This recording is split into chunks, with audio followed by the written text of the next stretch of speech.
শুভ সন্ধ্যা। আপনারা দেখছেন the daily cosmic post বাংলার সঙ্গে আছে আমি টিনা দেবী। আপনাদের সামনে হাজির হয়েছি গত 24 ঘন্টার বিশেষ আপডেট। গত 24 ঘন্টায় দেশের কয়েকটি অঞ্চলে হালকা মাত্রার ভূমিকম্প অনুভূত হয়েছে, তবে কোথাও বড় ধরনের ক্ষয়ক্ষতির খবর পাওয়া যায়নি। বিশেষজ্ঞরা বলেছেন আতঙ্কিত না হয়ে সচেতন থাকাই সবচেয়ে জরুরি। তবে গত 1 বছরে বাংলাদেশের বিভিন্ন অঞ্চলে ঘন ঘন ভূমিকম্প অনুভূত হওয়ায় সাধারণ মানুষজনের মনে আতঙ্ক বিরাজ করছে।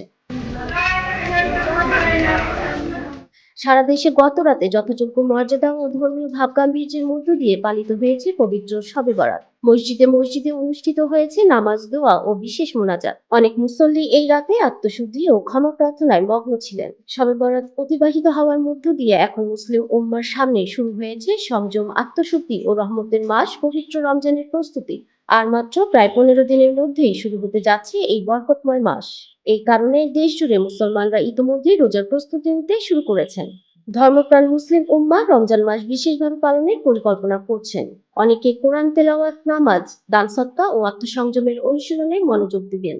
একই সঙ্গে রমজানকে সামনে রেখে বাজারেও বাড়ছে নিত্য প্রয়োজনীয় পণ্যের চাহিদা। সাধারণ মানুষ আশা করছেন এই মাসে নিত্যপণ্যের দাম ও সরবরাহ যেন স্থিতিশীল থাকে। এদিকে দেশে এলপিজি গ্যাসের সরবরাহ ও মূল্য নিয়ে সাধারণ মানুষের উদ্বেগ বাড়ছে। বিভিন্ন এলাকায় এলপি গ্যাসের দাম ও সরবরাহ নিয়ে প্রশ্ন উঠেছে। বিশেষজ্ঞদের মতে আন্তর্জাতিক বাজারের প্রভাব ও আমদানি ব্যয়ের কারণে এই খাতে চাপ তৈরি হয়েছে। তারা বলছেন নিয়মিত নজরদারি ও কার্যকর বাজার ব্যবস্থাপনার মাধ্যমে পরিস্থিতি স্বাভাবিক রাখা সম্ভব। আসন্ন জাতীয় সংসদ নির্বাচনকে সামনে রেখে দেশের রাজনৈতিক অঙ্গনে তৎপরতা বেড়েছে। বিভিন্ন রাজনৈতিক দল সাংগঠনিক প্রস্তুতি, জনসংযোগ ও সভা সমাবেশে সক্রিয় হচ্ছে। আজ জামায়াতের আমির ডাক্তার শফিকুর রহমান উত্তরবঙ্গের বিভিন্ন জেলা সফর করেছেন। নির্বাচন সংশ্লিষ্ট কর্তৃপক্ষ জানিয়েছে নির্বাচনকে সুষ্ঠু, নিরপেক্ষ ও শান্তিপূর্ণ করতে প্রস্তুতি ধাপে ধাপে এগিয়ে নেওয়া হচ্ছে। রাজনৈতিক বিশ্লেষকরা মনে করেছেন অংশগ্রহণমূলক ও সহনশীল রাজনৈতিক পরিবেশই একটি গ্রহণযোগ্য নির্বাচনের প্রধান শর্ত। মধ্যপ্রাচ্যে নতুন করে আলোচনায় এসেছে যুক্তরাষ্ট্র ও ইরানের সম্পর্ক। সাম্প্রতিক সময়ে সামরিক সতর্কতা ও কূটনৈতিক বক্তব্যের কারণে পরিস্থিতি নজরে রয়েছে আন্তর্জাতিক মহলে।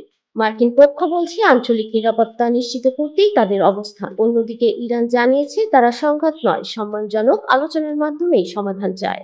অন্যদিকে রাশিয়াকে ঘিরে আন্তর্জাতিক রাজনীতিতে উত্তেজনা অব্যাহত রয়েছে। ইউক্রেন যুদ্ধের প্রভাবে বিশ্ব রাজনীতিতে অনিশ্চয়তা বাড়ছে। বিশেষজ্ঞদের মতে বড় শক্তিগুলোর কূটনৈতিক অবস্থান আগামী দিনের বিশ্ব রাজনীতিতে গুরুত্বপূর্ণ প্রভাব ফেলবে। এই ছিল আজকের গুরুত্বপূর্ণ সংবাদ। সর্বশেষ ও নির্ভরযোগ্য খবর পেতে চোখ রাখুন দ্য ডেইলি কসমিক পোস্ট বাংলায়। ধন্যবাদ।